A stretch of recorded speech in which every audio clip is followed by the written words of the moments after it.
There's an heir in there. The British press is going bananas with the happy baby news, exclaiming it's official, a royal baby at last, and baby joy for Wills and Kate. But it's still early in Kate's pregnancy. She's not past the critical 12-week mark yet, so no due date has been announced. And I'm joined right now from London by our royal wizard, Neil Sean. So Kate is making this announcement early. She's been hospitalized with hyperemesis gravidarum, which is a huge name, and we'll explain that in a minute. But given the fact that she's not waiting till the first trimester, Neil, was the couple outed in a way and forced to make this announcement prematurely? Oh, Billy, we're living in sort of enlightened times now. So things are slightly different right now here in England with the media. We have been told that we are only allowed to say certain things. We're not allowed to sort of gazump any stories. Everything now, particularly with the press, will be taken from the royal website. Of course, there's always leaks, but, you know, Kate and William have always been very open with the media. The bit that I think girls should look out for as well, let me tell you, is just imagine what it's going to be like now for maternity wear, because whatever she wears is going to be the next big thing for other moms to be. Don't you agree? Oh, they're scrambling all over the place, from pea in the pod to you name it. Anyway, let's talk throne for a minute here. I understand this baby is third in line, whether a boy or a girl, because succession rules changed last year. That's right, the succession rules did change last year, a groundbreaking change, in fact. So, yeah, it doesn't really matter for the first time ever whether it's a boy or a girl. Normally, it used to be the male.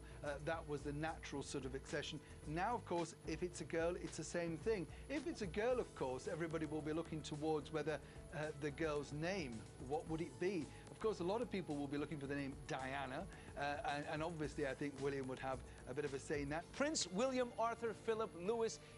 That's Prince William's full name. It goes on and on. It seems to me like you've got to pay tribute to a lot of people along the way. This is going to be a child with a very long name. Do you know, Billy, as ever, you're right. This is going to be a child with a longer name than an Oscar speech, to be honest, because they do have to include so many things.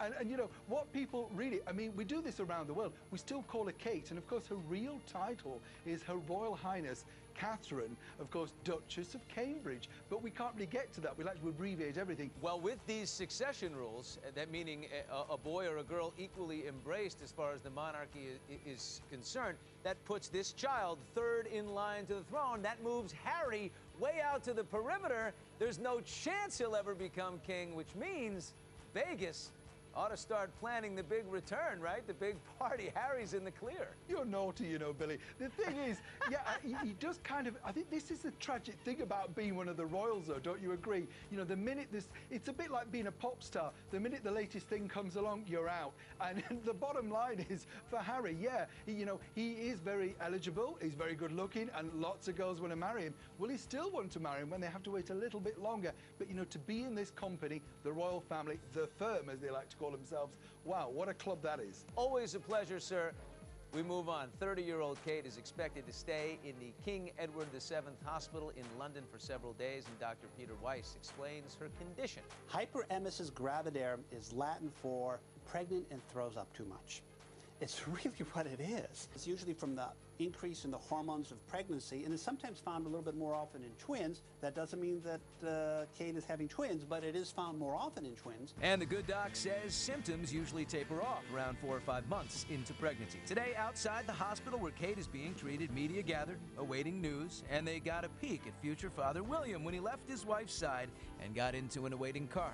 And just 3 days ago, Kate looked as healthy as ever, running around playing hockey in heels. And the couple's happy baby news comes a little more than a year and a half after they walked down the aisle.